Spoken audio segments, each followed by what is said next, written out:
namanya pernah menyampaikan dalam bentuk tulisan, saya rasanya nggak lega kalau nggak saya terangkan secara lisan. Oke, langsung saja nggak lama-lama.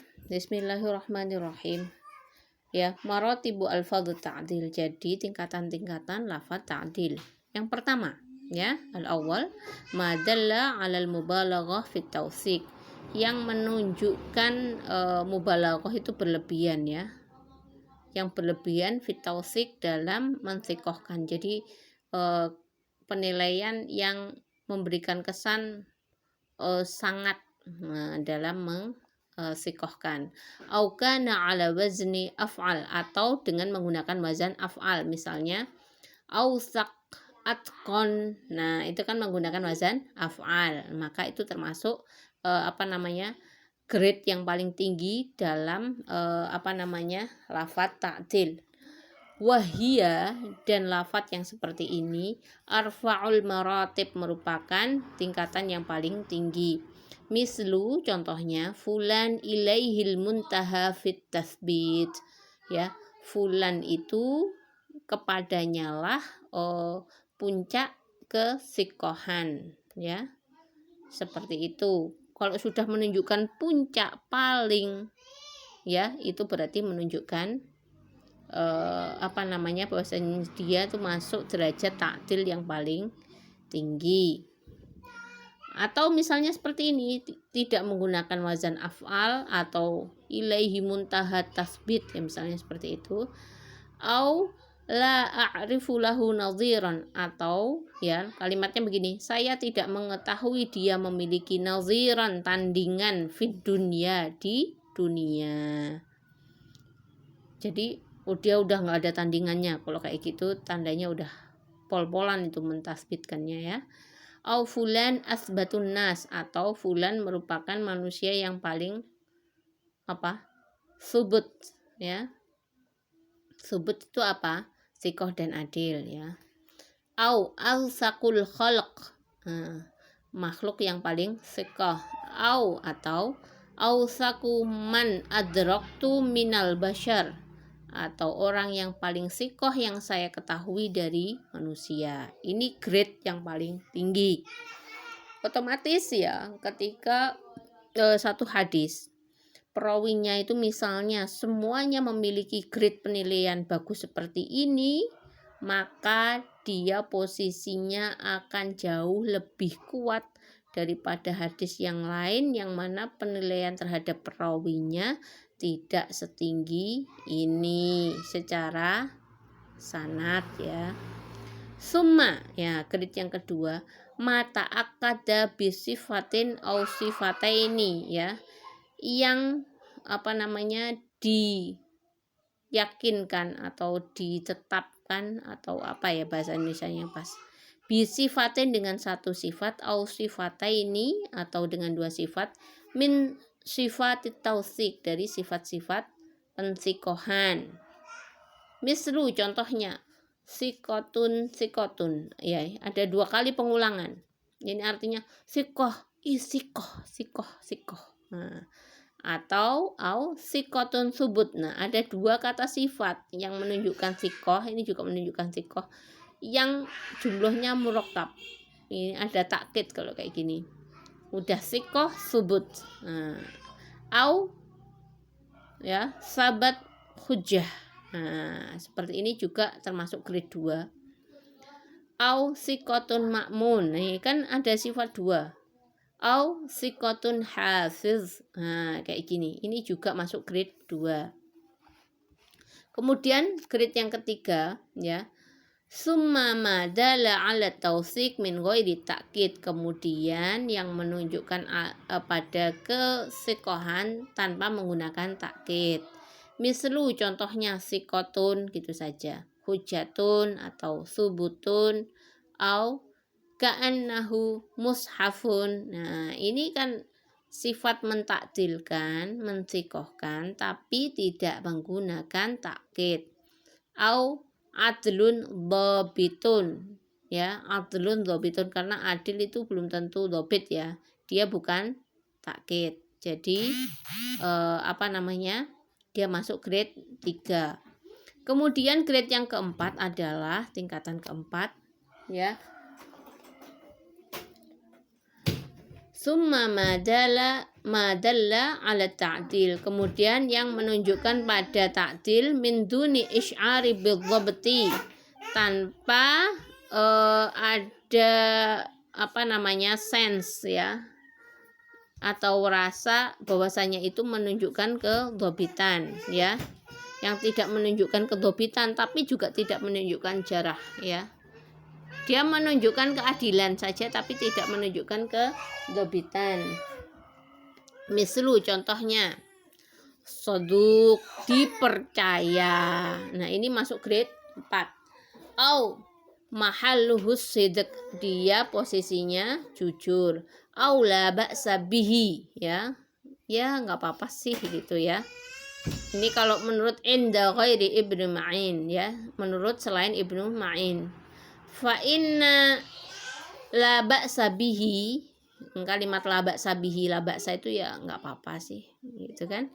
Idza qala Ibnu Ma'in, ini kalau Ibnu Ma'in yang mengatakan la ba'sa bihi firrawi pada seorang perawi, fa huwa indahu siqah, maka ini menurut beliau adalah siqah au ma'munun au khiyarun, dia termasuk siqah atau ma'mun, ya, terpercaya, au khiyar atau terpilih. Jadi kalau kayak gini, kalau yang mengatakan la ba'sa bihi adalah Ibnu Ma'in, maka dia masuk grade 3. Tapi kalau selain Ibnu Ma'in mengatakan la ba'sa bihi, ya, maka dia masuk grade 4. Grade kelima atau tingkatan kelima, ya, summa laisa fihi dalalatun ala tausiq, yang tidak terdapat arahan bahwasanya dia itu disikohkan, awit tajrih atau dinilai jarah. Mislu, contohnya fulan syekhun, fulan adalah seorang syekh, ya. Itu tidak menunjukkan dia sikoh, juga tidak menunjukkan dia adil, tapi cuma menunjukkan dia adalah seorang syekh, gitu aja kan. Au rawa anhun nas, atau kalimatnya rawa anhun nas, orang-orang meriwayatkan dari dia, ya. Ini enggak menunjukkan bagaimana sifatnya dia, tapi tidak menunjukkan keburukan maupun kekuatan dia, ya. Au illa sidqi ma huwa au wasat, ya, au syekhun wasat. Nah, kalau kalimatnya illa sidqi ma huwa atau kalimatnya wasat atau syekhun wasat, ya, ini masuk grade ke-5. Summa, kemudian yang grade ke-6, ya, adalah summa ma asy'ara bil qurbi minat tajrih, yang dirasa mendekati jarah, ya. Mislu, contohnya fulan salihul hadis, fulan itu baik omongannya, gitu kan. Dia tidak menunjukkan satu, kalau ini kan menunjukkan satu posisi, ya, posisi terhormat, tapi tidak menunjukkan keadilan maupun kedhobitan, tapi hanya posisi saja, ya. Kalau di sini tidak menunjukkan posisi, juga tidak menunjukkan ta'dil maupun jarah, tapi baik perkataannya. Nah, kayak gitu. Ini tidak menunjukkan dia itu dhabit adil, tidak sama sekali. Au yuktabu hadisuh, ya, ditulis hadis-hadisnya, ya. Au yu'tabaru bih, ya, kalau kalimatnya seperti ini. Au muqaribul hadis, au salih. Kalau kalimat-kalimatnya seperti ini, maka dia masuk grade ke-6, yang mendekati jarah, ya, dipakai hadisnya, gitu kan. Nggak ada, maksudnya tidak menunjukkan satu kelebihan sedikit pun. Kalau ini masih menunjukkan kelebihan, bahwasanya dia punya satu posisi, ya kan, tapi tidak menunjukkan bahwasanya dia sikoh atau adil, ya. Terus kalau ini, ya, dia itu menunjukkan adil tapi tidak menunjukkan kedhobitan. Kalau ini menunjukkan bahwasanya dia itu adil, ya, sikoh, tapi tidak ada takkid. Kalau ini sudah sikoh, sudah adil, juga ada takkid. Kemudian yang ini kalau sudah dikasih lafadz bahwasannya beliau adalah orang yang yang menunjukkan satu kelebihan yang sangat ya, yang patut dikagumi, maka dia masuk grade 1 ya. Secara ringkasnya udah paham ya ini sama ini. Amal maratibus salasil ula, sedangkan untuk 3 derajat yang pertama 1, 2, 3 ini ya.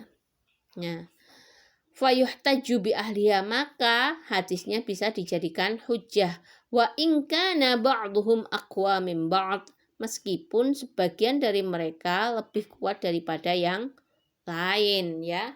Kalau misalnya dalam satu hadis periwayatnya, perawinya itu semuanya berada dari salah satu dari 3 derajat ini, maka hadis-hadisnya bisa dijadikan hujjah. Maaf ya, ini agak goyang, YouTuber awalan nih.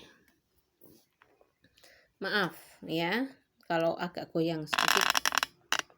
Oke.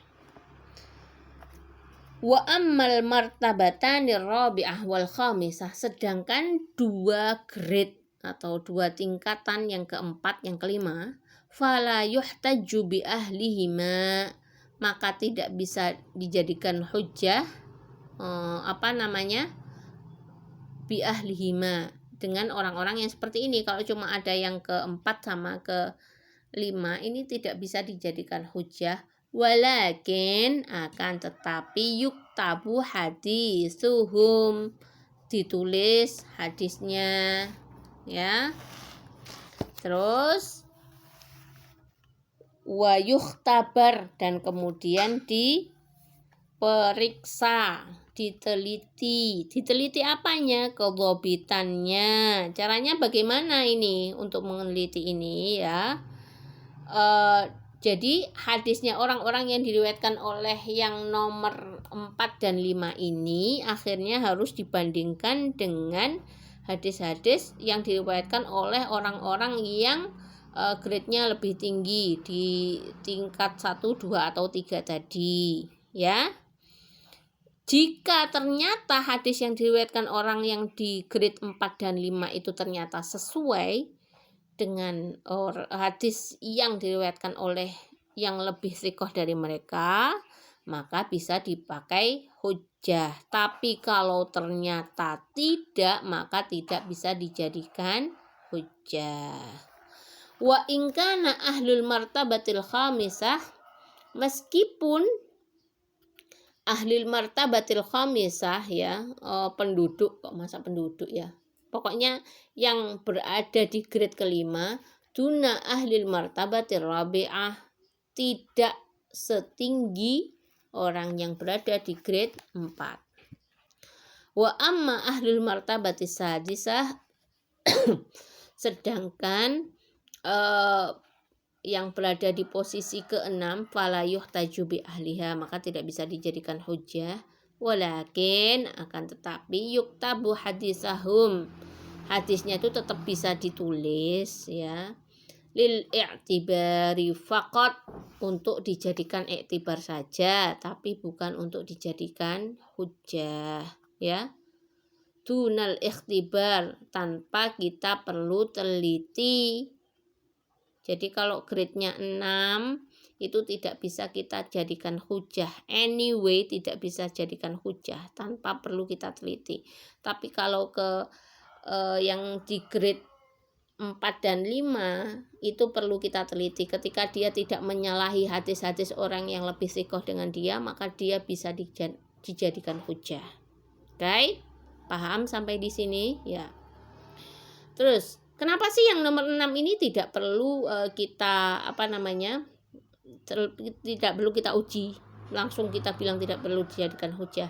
Wazalika, hal itu, lidzuhuri amrihim fi adami dhabt, karena tampak dari mereka itu ketiadaan kedhobitan. Kalau sudah tidak dhobit, ya otomatis syaratnya tidak terpenuhi untuk hadis yang sahih. Marotibu alfadhul jarah. Jadi udah ya, nggak ada pertanyaan ya di sini. Nanti kalau ada pertanyaan silahkan disampaikan di komen atau kalian komen di grup. Oke. Yang berikutnya kita akan bahas masalah marotibu alfadhul jarah. Madalla ala talyin, yang pertama yang menunjukkan kelemahan ya. Wahia ashalu marotibul jarah, dan ini adalah yang paling ringan dari tingkatan jarah. Mislu, contohnya apa yang menunjukkan jarah tapi tingkatannya paling mild, yang paling ringan, jarah yang enggak parah. Fulan layyinul hadis, fulan itu hadisnya itu layyin ya, layyin itu lemah ya, lemah. Au fihi maqal, atau di situ ada ya beberapa komentar ya, ada kritik lah ya. Au fi hadisihi dha'fun, atau di dalam hadisnya ada kelemahan ya. Au laisa bidzalik, atau tidak seperti itu. Au atau laisa bima'mun ya, kalimatnya seperti ini ya. Tidak termasuk orang yang amin, dipercaya ya. Kemudian grade yang kedua yang agak berat dari jarah, masurriha, yang dijelaskan bi'adamil ihtijaji bih, tanpa menyebutkan hujahnya kenapa kok dia dijarah ya. Wasyibhuhu, dan yang mirip dengannya. Mislu, contohnya fulan ya, fulan la yuhtaju bihi, fulan itu tidak bisa dijadikan hujah. Au dhaif, atau dia adalah dhaif ya. Au lahu manakir, dia memiliki manakir, orang-orang yang enggak maksudnya enggak mengakui dia. Au wahin, atau dia itu wahin. Wahin itu biasanya itu ya, ada masalah gitu. Au, atau kalimatnya dha'afuhu ya, dia itu dilemahkan beberapa orang. Tapi di sini tidak disebutkan alasannya kenapa. Jelas disebutkan bahwasanya dia itu jarah, tapi tidak disebutkan alasannya ya. Beda dengan yang ini ya. Beda. Pokoknya menunjukkan lemah gitu saja. Kalau ini disebutkan kelemahannya atau apa gitu kan, tapi tidak disebutkan alasannya kenapa kok disebut seperti itu ya. Kemudian yang grade ketiga yang lebih berat lagi, summa masurriha bi'adami kitabati hadisihi ya, yang dijelaskan bahwasanya hadisnya itu tidak ditulis, wa nahwihi, dan yang semisal. Mislu, contohnya ya, fulan la yuktabu hadisuh ya, fulan tuh enggak ditulis hadisnya. Oke. Aula tahillu riwayah anhu, tidak halal, tidak diperbolehkan meriwayatkan dari orang tersebut. Nah, atau dhaif jiddan, lemah banget, lemah sekali ya. Au wahin bimarrah ya, dia itu bermasalah pakai banget. Nah, gitu. Au turihu hadisahu ya, dibuang hadisnya. Nah. Kemudian grade keempat, summa madala ala ittihamihi bil kazbi ya, yang menunjukkan dia itu tersangka pembohongan. Au nahwih, atau yang semisalnya. Mislu, contohnya fulan muttahamun bil kazbi ya, fulan itu tersangka melakukan kebohongan. Au muttahamun bil wad'i, dia tersangka memalsukan. Atau yasrukul hadis, dia mencuri hadis. Au saqit, atau dia itu jatuh ya. Au laisa bisiqah, dia bukan orang siqah. Udah jelas nih, lebih parah lagi dari ini ya. Kemudian yang kelima yang lebih parah lagi ya, tadi itu masih hanya tersangka terhadap pemalsuan dan sejenisnya. Yang kelima adalah madalla ala wasfihi bil kazbi wa nahwih, yang menunjukkan pada sifatnya yang berdusta atau semisalnya ya. Kalau tadi kan hanya tersangka, kalau ini udah sifatnya pembohong kayak gitu ya, dan yang sejenisnya. Contohnya apa? Fulan kazzab, fulan seorang pembohong. Nah, bukan hanya kazib kan pembohong sekali. Kazab itu tukang bohong. Au dajjal, kalau dajjal itu udah jahat ya, kayak gitu ya, buruk banget. Au wadda', tukang memalsukan hadis. Au ya yakzib, telah berbohong. Au yada', atau telah memalsukan. Kemudian yang keenam, kalau ini sudah dipastikan dia pernah melakukan kebohongan ya. Kalau ini tersangka, oke.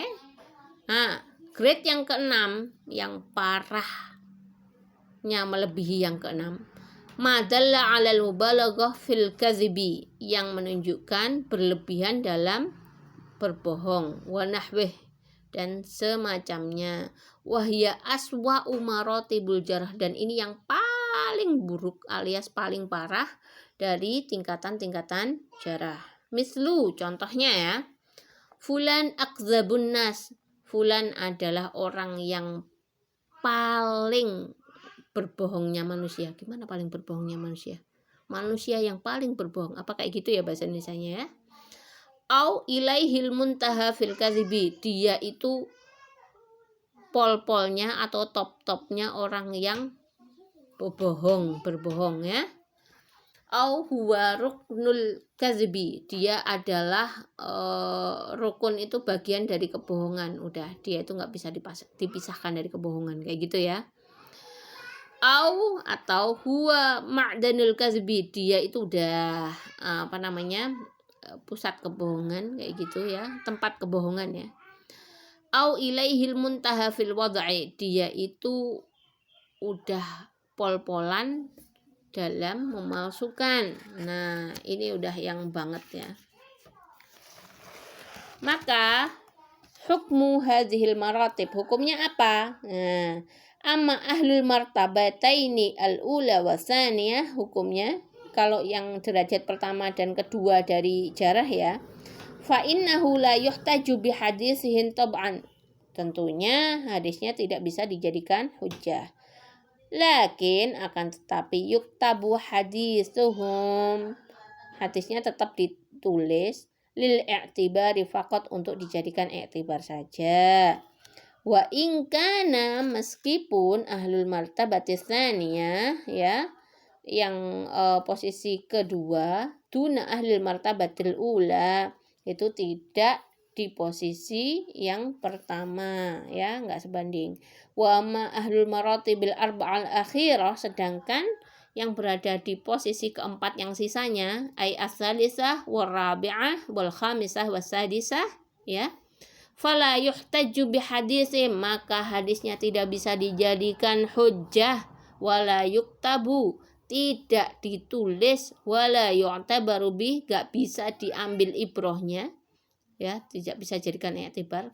Li'annahu la yuslih, karena dia itu tidak cocok, tidak pantas, li'an yataqawwa, untuk menguatkan, au yuqawwi ghairih, atau menguatkan yang lain. So, kalau ada yang di derajat ke 3, 4, 5, 6 nggak kepake sama sekali. Oke, di sini saya rasa cukup ya untuk hari ini. Kalian bisa mempraktekannya dengan melihat hadis-hadis yang kemarin sudah kalian tulis itu. Selamat memperhatikan hadis kalian, kira-kira bisa dipakai hujah atau tidak. Ya, kalau ada pertanyaan silahkan ditanyakan, silahkan di komen, like and subscribe. Maaf ya, guyon ya. Yang penting lihat aja videonya, oke? Oke, sekian saja. Saya harap semoga materi ini bermanfaat untuk kalian semuanya. Saya mohon maaf jika ada kesalahan, kekeliruan pada kata-kata saya. Videonya yang kurang menarik, maklum ini juga amatiran ya, sebisanya.